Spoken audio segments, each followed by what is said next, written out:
So we're having a look at trusses here. And by the way, this is what's due on Friday. So the equilibrium handout that I gave out in class here and is available in Moodle, 277, 281, 283. Okay.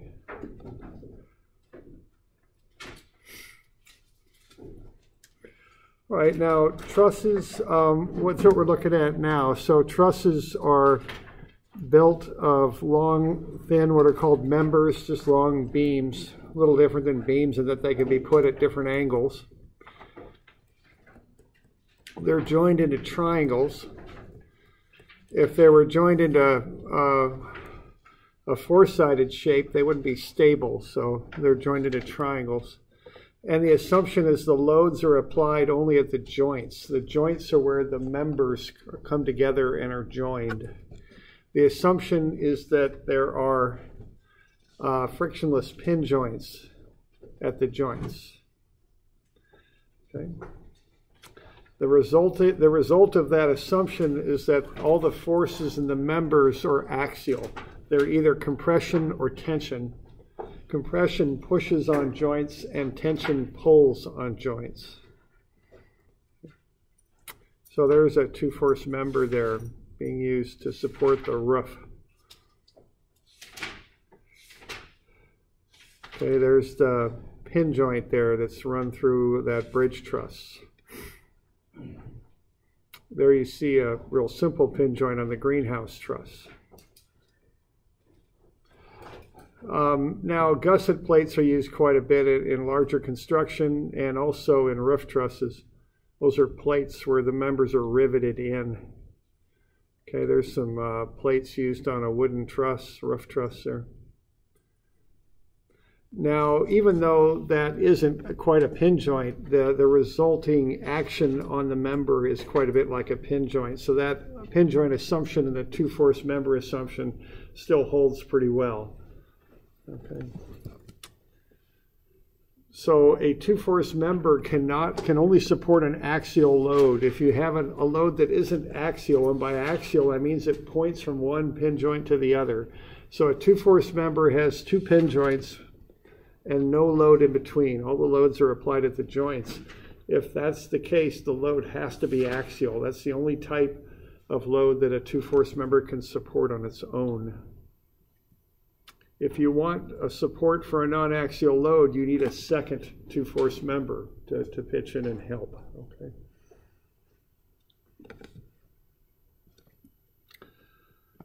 All right, so these two-force members are either in tension or compression. So compression, what we do with our diagrams with trusses is we show what the members do to the joints, because when we analyze trusses, we look at the forces in the joints when we do this, what we're going to call method of joints. So we show what the members do to the joints. So with these members being in axial loads, or either in compression or tension, compression pushes on the joints, as you see in that top loading picture. Tension pulls on the joints, as you see in the one on the bottom. So BC is in compression, it's pushing on the joints. FE is in tension, it pulls. Now that's a little bit counterintuitive because the arrows sometimes seem to be going in a somewhat odd direction for what we're describing here, but keep in mind that the arrows indicate what the members do to the joints. That's what the arrows indicate. All right, we've also got a little bit of a formula there just to be sure that a truss can be worked through in a meaningful way. So M plus 3 is 2J. So M is members, J is the number of joints. So M plus 3 equals 2J means the truss is statically determinate, and it means that it's also stable. Okay, so that's kind of the magic relationship you should have so you can work through a truss that's stable. Okay. So that's just a little run through what we went over last time when we were going over trusses.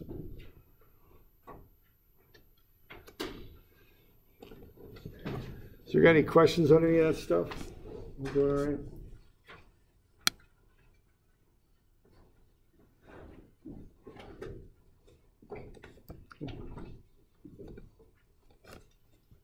Let's have a look at one of these, all right?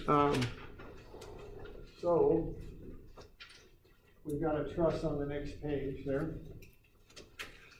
And here's what we do when we're going to work through these. So this is a kind of a standard drill, you know, on how you work through a truss. Of course, this will be on the test. You know, we have trusses that we go through a lot. So I'm sure there'll be something like this on the test. So we want to get this all figured out. We want to know how to work through a truss.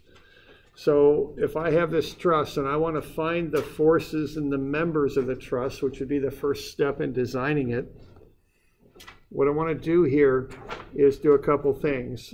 First thing I did here was define the angles. Typically, you're given the dimensions of the truss. And you can see those horizontal dimensions there on the bottom, the 1, 2, 2 and 1 meters. And then the height is 1.5 meters. So I'm going to use those dimensions and do a little bit of trigonometry to find the angles. So for instance, AB goes up 1.5, well it goes over 1. So on account of that, I can do an arctan of 1/2 to 1 and get that angle. It's 56.3 degrees. All right, and then if I look at BD there, I've got, it drops 1.5 meters for a run of 2. The arctan of that is 36.87.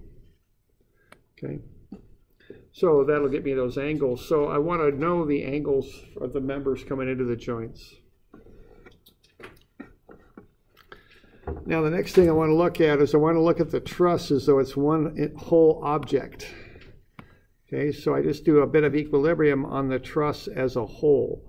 So I'm going to consider that to be one object, and what I want to do is find the reactions. Okay, so I'm going to do a moment about A, which is a pin joint support. My intent there is to find the force of the roller. So I got 0 is 8,000 times 1. There's the 8,000. And then there's the 1 meter clockwise, so it's negative. And I've got 9,000 times 1 and 2 makes 3. Again, clockwise, negative. And I got 7,400 by 1, 2, and 2 makes 5. Clockwise, negative. And then I've got 1, 2, 2, and 1 makes 6 times my reaction at F. So our F then is 12,000 up. And then I can do a sum of Fy and set that equal to 0. Ray is the unknown up. 8,000, 9,000, and 7,400 are down. The 12,000 is up. Ray is 12,400 up. And then sum of Fx is 0 is Rex. So now I've got the reactions on the truss. I have to know those usually to start working on these things. So remember to do that. Generally speaking, you want to get the reactions. Okay. So now once I've got those, so we got any questions on the doing of that? You doing okay?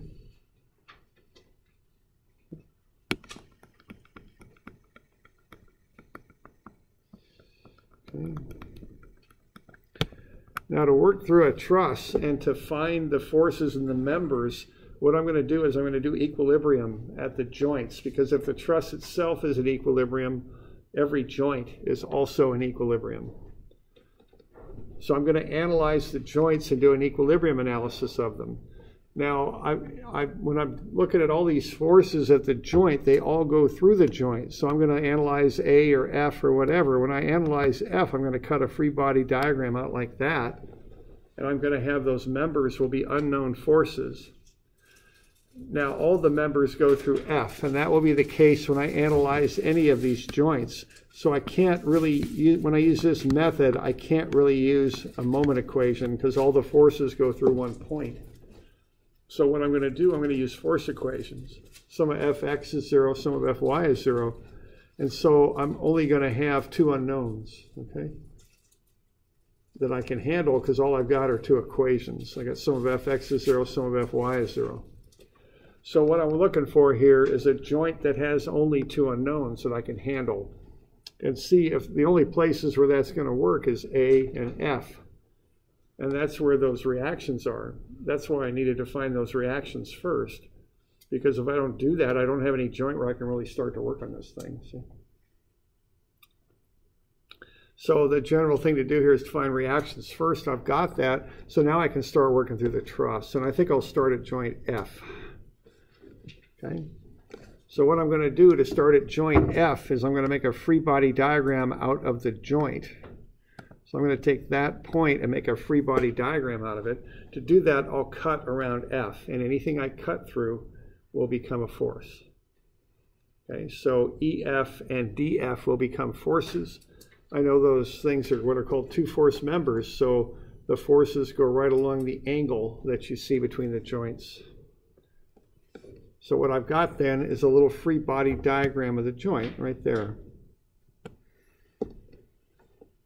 I've got FDF, I'm assuming to the right, and FEF, I'm assuming down and to the right at 56.31 degrees. And then I've got my known force pushing up at F with 12,000. Okay. And then I just walk through and start running force equations on it. I know that sum of FF for that joint will be 0. If it isn't, that joint will start to accelerate upwards or downwards. See? So I know that joint's in equilibrium, so sum of Fy for it will be 0. I got 12,000 up, and I got sine of 56.31 times FEF down. So I'm doing the sine, the y component of that force, which is right there, and that acts down. To get that, I use the sine of the angle times the force. I know that equals 0. I know the sine of 56.31 is 0.8321. So 0.8321 times FEF is 12,000. FEF comes out to be 14,422. It's positive. That means my assumption was correct. It does push on joint F. If it pushes on joint F as I assumed, it's in compression. Okay. So now I got C for that. So 14,422 newtons compression. That's the force in EF. So when I pick whatever member I pick for EF, it's got to be able to handle 14,422 newtons of compression. That's the deal. All right, we good with that?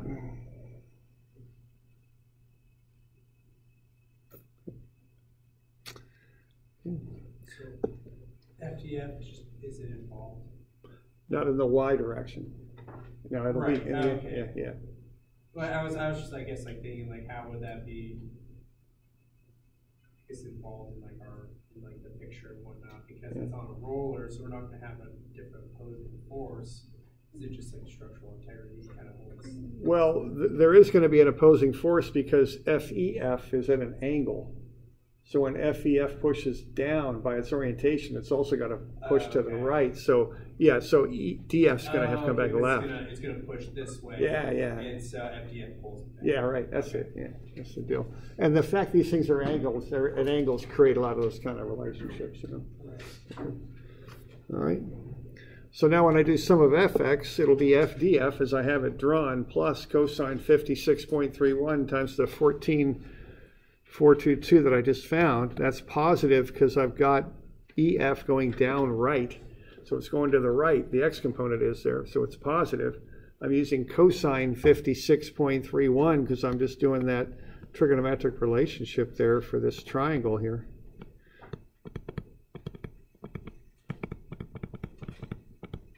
So I'm getting this leg right there. Okay. So I'm going cosine 56.31 times 14,422. And then when I solve for FDF, I get a negative 8,000. Now what the negative means is I guessed wrong. It doesn't act to the right, it acts back to the left.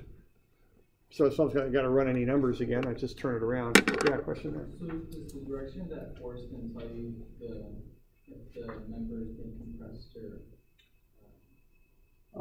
Yeah. So yeah, there's kind of a sequence on this. I have to guess first. And my guess is shown up in the upper left-hand corner on the free body diagram. So what I got going on there is I'm assuming that it's pushing. that means I'm assuming it's compression, because a member in compression pushes on the joint. Then when I ran through my numbers, I got a positive answer, and yeah, it is pushing. That confirms what I guessed. So now it's down right as it pushes. Now I solved for the y component, and I found out it pushes down, but because it's angled, if it pushes down, it also has to push to the right. Okay, so that's kind of the sequence on that. And so then when I apply it here, I know it's positive 14.422. So when I go sum of fx, it's cosine 56.31 times 14.422. It acts to the right, positive there. I assumed the FDF to the right, as you see on my sketch, but when I got an answer, I got a negative answer. And all that means is it doesn't act to the right, it acts to the left. It's pulling, it's in tension, pulls on the joint. Okay? Yeah. Will the member then pull on each joint? Or yeah. pull on the other? Right. If it pulls on one joint, it pulls on the other. Think of, like DF, think of it as being a rubber band. It's pulling this way. It's also pulling that way because it's in tension. It's being stretched. So you got to remember to turn these vector arrows around when you go from one joint to the other. And the magnitude of that thing is 8,000. Similarly, EF, the magnitude is 14.422, but it's in compression, so it's pushing on both sides. Think of that as being like a block of rubber that you're pushing in with one hand, you also push in with the other, and it pushes back on your hands. It pushes them both out. Okay? Whereas the rubber band there for DF would pull both of your hands in if you stretched it. So when you're doing this analysis, you start at one joint, you kind of work your way to other joints, but you got to remember to turn those vector arrows around. That's what you got to do.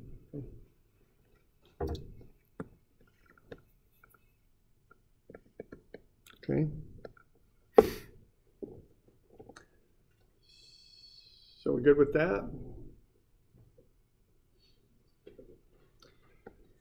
Okay. So the thing to do is just to work your way through the truss from joint to joint. Where should we go next? E or D?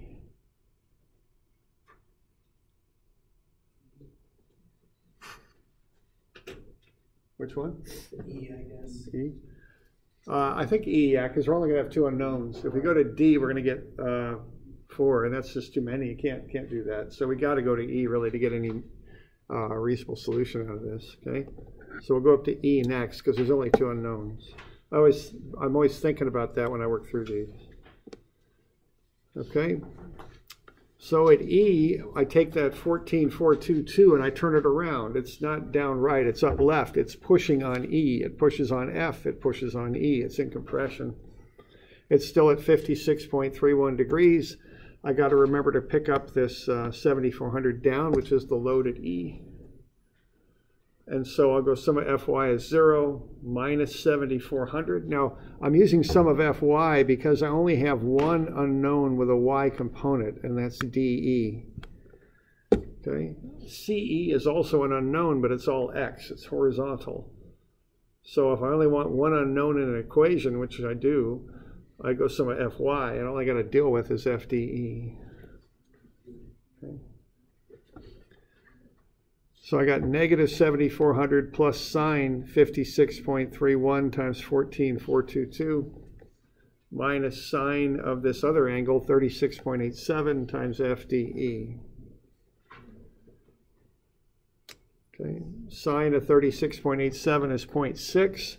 Bring the negative 0.6 FDE to the other side of the equation and equate it to what's left. The negative 7,400 plus sine 56.31, 14.422, which is 12,000. So I'm going to get 0.6 FDE is negative 7,400 plus 12,000. So that'll come out to be, what, 4,600 is 0.6 FDE. So FDE is positive 7,667. Okay. So my assumption on DE was correct. It does act down left. It does pull on E. So that means it's tension.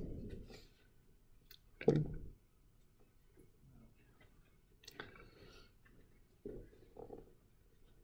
So that's 7667. I know that now. Now, once I know that, I can go sum of fx, because I only got one unknown left. That's CE. FCE to the right minus cosine 36.87 times 7667. That's to the left. Minus cosine 56.31 times 14,422. That's also to the left. So it's minus. I'm going to take those two numerical ones to the right-hand side of the equation. So cosine 36.87 times 7667 is 6134.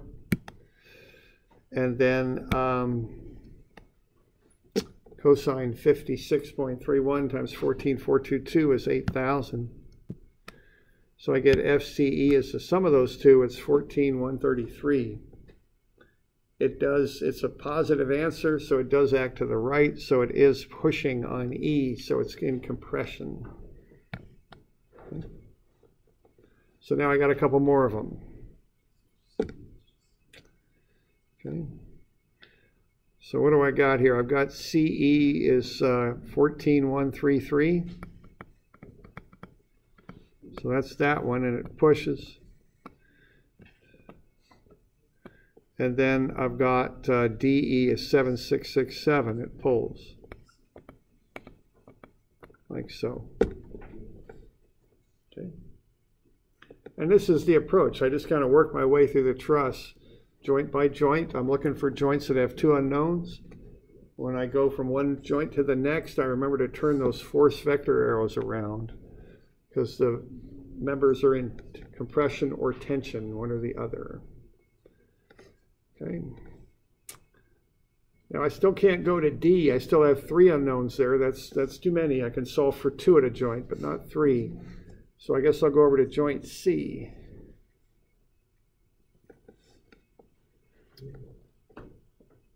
And FBC is pretty easy because FBC to the right, the 14,133 to the left. So FBC is this 14,133 to the right. It's pushing, so it's compression. Now how about sum of Fy at joint C? What am I going to get out of that if I run that?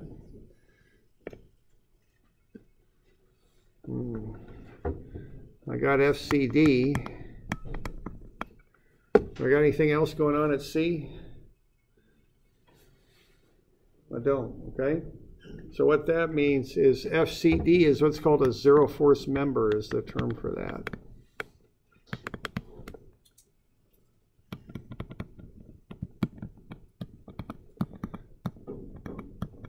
It doesn't have any load in it. Good question. Why do you have these things in a truss? A lot of reasons. One thing to realize is I am showing one loading for the truss. Now that might be a bridge and could have many loadings. So in this, it's probably more accurate to say in this loading, it's zero. I might want it in there just for aesthetics, you know, to look good. I might want it just for a little extra stability. This, you know, in truth, this actual load is not entirely accurate. Each of these members would have a weight that would exert a load. I mean, there's a number of things going on here. So this is somewhat of a theoretical concept, you know. Nothing's going to be perfectly zero. But all the same, this would have zero. One other thing about a bridge especially is you have construction loads that are different than the finished product load. Bridges are often cantilevered out from one bank to maybe they might meet in the middle sometimes, cantilevered out from both banks. So you're going to have loads when that's happening too. So there's lots of reasons why you might have these. Just understand what's going on there, that you do have some of these that zero out, and this one does. So I just put a big zero on it. Okay, they're called zero force members. Now, when you're looking for these things, you only have to prove them at one joint. When I look at joint D, I would never see that CD is zero. There's just too much going on there for me to really detect that. I see it though at joint C. So if that thing is zero at joint C, it's also zero at D. A zero force member is zero everywhere. Okay? So it's very normal on these where you only detect the fact there's zero at one particular joint. Okay.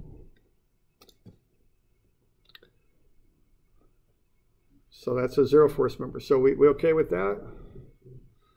Okay.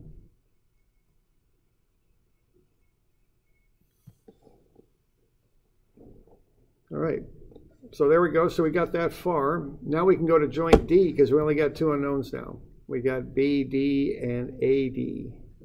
So why don't you do this one? So one thing I insist on the homework is get a free body diagram of each joint. Okay.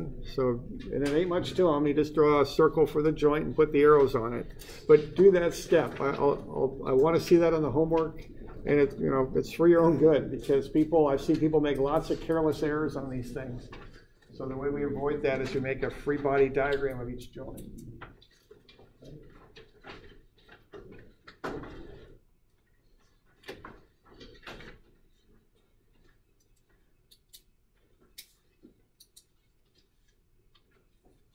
And so see if you can work through that, get a joint drawn, get the arrows on there, figure out which equation is going to be best to start with, and then sum of fx or sum of fy, whichever one you like.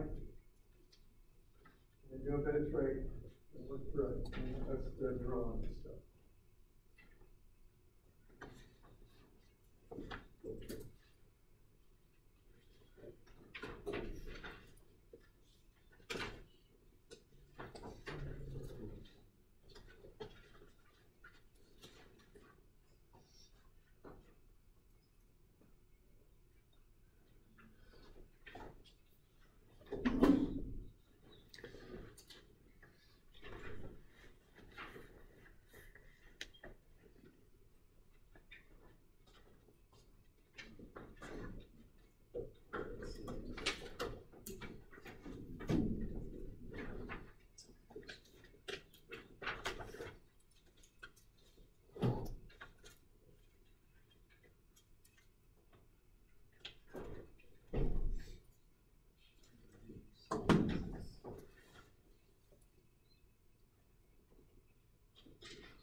So where you got a free body diagram, looks something like that.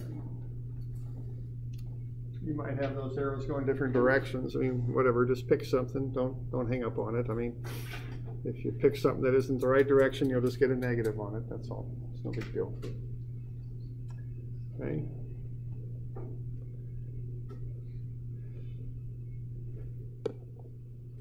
So we're good with that free body diagram? Okay, which equation should you start with? Yeah, go Y, because X will have two unknowns. Y will only have one. So, make it easy on yourself. Because things get a little involved. We don't want equations with two unknowns. If you can avoid it, now you can't always avoid it. You know, you can work through it. It's not that bad, but all the same, I try and avoid it if I can. Okay.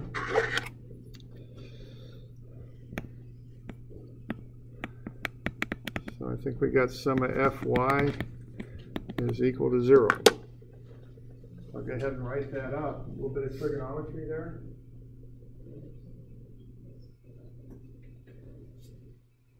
Got questions? Yeah, I have a question. So when we're assuming that it's either pulling or pushing, what does that mean for our sign? So, like, with that angle, our line would naturally be vertical, so. That's positive in the line. Right, and so. Negative at the end. Right, and so. I guess that would make sense that would be assumed that it would be pulling, because if I assume that this would have been positive, which this then would have been positive, which is pulling. Okay, that makes sense. Yeah, no, It's fine. No, there's something about this. Yeah. It's a lot I went through it, but I just draw an arrow and then I forget. I just kind of do statics after that. Okay. It's up. It's positive. You know? Right. Okay. I don't think it any more through than that. Okay. 667 is actually pushing the houses next. Oh, did I screw up the center pressure? No, I'm sorry. Yeah. Oh, yeah, okay, it is attention, okay, yeah. Yeah, it's attention.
Just look at those things one at a time.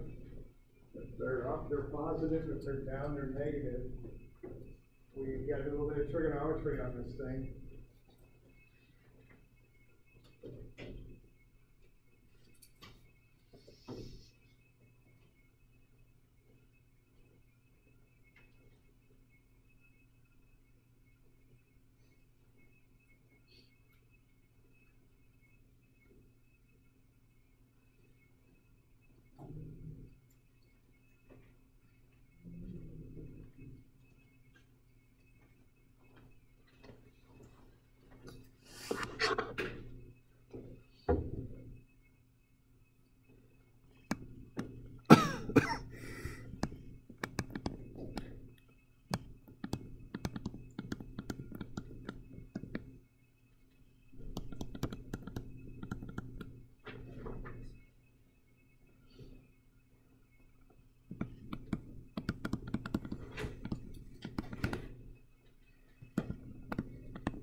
Is it 7334? Is that right? I added it. Yeah, okay. So 7333 or 7334 tension. Are we okay with BD? Any questions on that? Now the signs get a little, I don't know, they're sometimes you have to think the signs through, but it's kind of like those free body diagrams. The tendency is to overthink them. I know that DE is in tension, so it pulls. I know that. You know, I'm turning the arrow around when I go from E to D. And I know that DF is in tension, so it pulls. And of course, I know that the 9,000 is down. I know that. Now, I just guess at BD and AD. I know their orientation. I just guess. I'm thinking everything's pulling on this is what I think. So I put everything in tension. You don't have to, but that's what I assumed, okay? I don't overthink that. I just guess, and I put arrows on it. And then when I come down, that's all I do. And then when I come down here, all I'm doing is statics. So if it's up, it's positive. If it's down, it's negative. That's all I do. I don't overthink this at all, okay? So I just get a sketch, guessing the directions of the unknowns, and then I do statics to it. Up and right are positive, down and left are negative, and that's all there is to it. It'll all come out in the wash, so if you guess wrong, you'll get a negative answer, and that's all that happens, so there's no problem with it. Okay.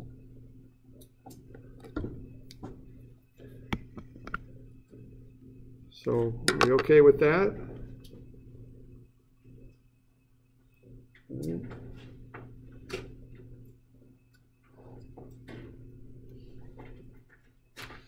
All right, now how about some FX then? That'll get you FAD. So just work through that.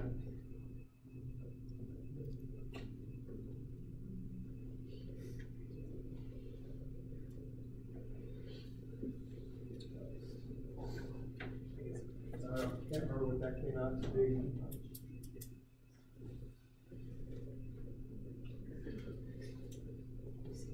But, you know, I did that sum of FY first because I only got one Y unknown.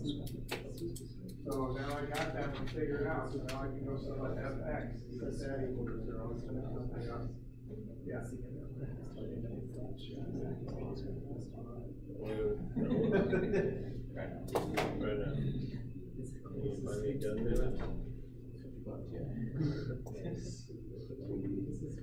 I'll let you do the negotiating. No, I'm going to use DC is, well, why did I use this thing?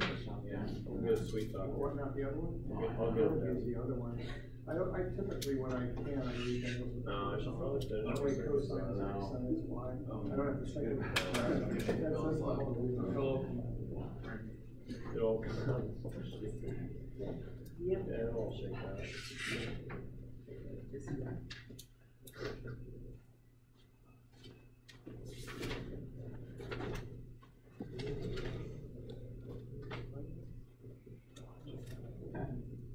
So we're doing all right with that.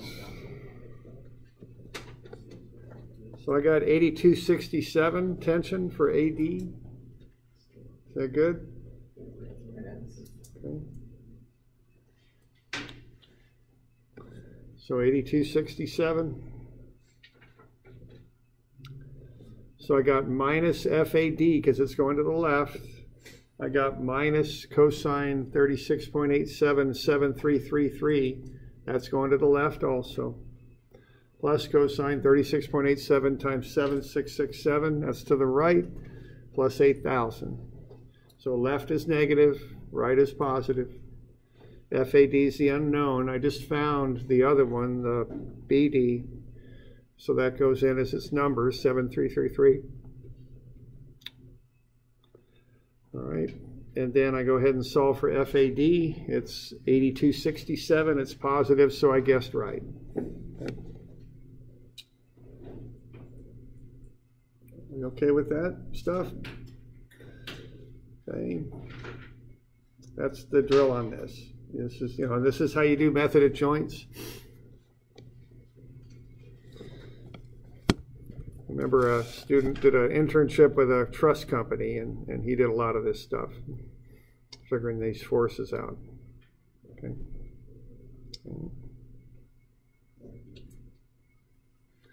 All right, now to finish this thing up, you've got, usually you have more equations at your disposal than you might need. So I just did some of F, went over to B there, did a sum of fx, cosine 56.31 FAB minus 14,133, which is BC. That's pushing, that's in compression, so that's to the left. And then plus cosine 36.87 times the 7,333 that we just found. So FBC is 14,903, pushing, so it's compression. And then I did a sum of Fy equals 0 there to check, and everything came out to be 0. Now there might be a bit of rounding error in that, but I won't worry about that at all, okay? And got that to come out. So that's the basic drill on trusses there. Okay. On method of joints. I could go to joint A and do another check if I liked. Okay. Now, let's see here. So we good with that? We still got some time. This clock in class has really got problems. Okay, why don't we look at, is it 505, this long, narrow looking truck thing? We got a little bit of time, so let's have a look. Yeah, this thing, I went through it. I did the trigonometry. Those angles on AC, BC, CE, and DE are all 10.6. I'm doing an arctan of 0.75 over 4. And then that one diagonal one, the BC, is 29.4. So I get the angles first, get everything dimensioned up. And then I found the reactions. So I find the reactions using the truss as one object. So it's just a big triangle, kind of you call that a cantilever truss. You see those on awnings, like when you walk down the sidewalk and they got a little thing over your head so you don't get rained on, called an awning. Those are often cantilever trusses that support those. Okay. All right. And so I did sum of MA. I got the 8,000 times its moment arm of 0.2. And I got the 12,000 times its moment arm of 0.4. Those are both negative. Then plus, let's see, this is going to push back. 42,667 is what that comes out to be. So that'll be 1.5 times RB. Get that. And then I go sum of FX, set that equal to 0. That'll get me RAX going back the other way. See that concept of a couple there? How that's kind of counteracting the moment applied by those two forces. It's kind of a couple turning back, and that force on those is 0. Right? And then I got sum of FY will get me RAY at 20,000. Right. So that gets me all the forces on the truss. Now I can go into that in different places. I can go into it at A, I have 2 unknowns there, or I can go in at E. So, if I was taking a test or something and somebody said find the force in DE, I wouldn't even bother getting the reactions. I'd go right to E and knock that right out, So the general rule of thumb is you find reactions first.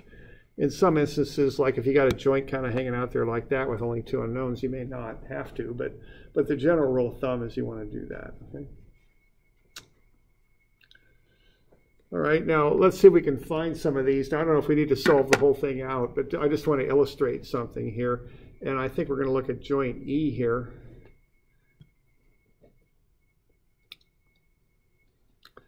All right, so at joint E, you'll notice that both CE and DE are angled. As a result of that, both CE and DE have X and Y components. So I'm kind of stuck on 2 equations and 2 unknowns there. The one little thing I could do on that is I could set up a little bit of 2 equations and 2 unknowns. The other thing I could do, though, is I can rotate my axes. So you could solve that thing out either way. The free body diagram up there is shown. So what I've got there for joint E is 12,000 down, FCE up left at 10.6, and FDE up right at 10.6. All right. So what I could do would go sum of fx is 0, so cosine 10.6 FDE minus cosine 10.6 FCE is 0. So FDE and FCE are equal. They have to be because there's an x equilibrium there. They're at the same angle. So DE is going to push, CE is going to pull. They're going to have the same amount, and there'll be x equilibrium there, so they equal each other. And then I can go sum of Fy is 0. That's sine 10.6 FDE plus sine 10.6 FCE minus 12,000 is 0. And what I know is that CE and DE equal each other. I already found that out in the equation above. So I can go ahead and plug CE in for DE on my y equation. And they're both going to be 32,617. CE is going to be in tension pulling. DE is going to be in compression pushing. So sometimes you might get stuck with two equations and two unknowns on these if you've got a situation where both members are angled, okay? Now there is a little trick around this, and the trick would be to use inclined axes. And the general rule of thumb on inclined axes is when you do it, you can be a little simpler, but you end up having to do more angular calculations. That's often the price you pay when you use these inclined axes. So if I were to do it that way, I would set up an axis system as I'm showing there with x prime and y prime. I'd take the 10.6 and 10.6 and add them up and get 21.2. That's the angle that CE makes with DE. And then I've got that vertical 12,000. I'd take 90 minus 10.6 and get 79.4 for it. So a little bit more complicated angular relationships there, but what I could do then is just go sum of Fy prime is 0. And using those angles, I can solve directly that FCE is 32,556. And then I can go sum of Fx prime and get FDE. Okay, so you can incline axes if you want it. You know, now on this one, in some ways, it's a fair amount of work. You know, you got to get those angles right. Especially this equation is, you know, a little complicated. I think what I might do on this one, if someone asked me to solve it, is I might do this and get FCE, and then I just go back here and do some of Fy prime to find, or excuse me, Fx prime to find, or Fx, straight Fx, to find FDE. Okay, so you can combine these methods too. So we can go with the top choice there, some of Fy prime, and get CE, then just do some of Fx is 0 and find FDE. So you can use an inclined axis and switch it over to straight. You can do whatever the heck you want with that as long as you're setting up an axis and writing up a valid equilibrium equation. Okay. All right, now I'll think about, I'll write these down. So 292, 294, these will be due Wednesday though. These things take some time, so I'll give you the weekend on them. I guess I'll make these due Wednesday. Is that the smart thing to do? I guess it is. Okay, and that will be the 14th. Okay, give yourself some time on those. Okay, we'll go over them a bit for you probably on Tuesday. All right. All right. So we got those 4 that are due Friday. We'll go over those tomorrow. Good question. Yeah. Next midterm. It's probably going to be early week 9 is my guess, because we're not through these trusses. You got to get the trusses done. So, I don't know, early week 9, I think.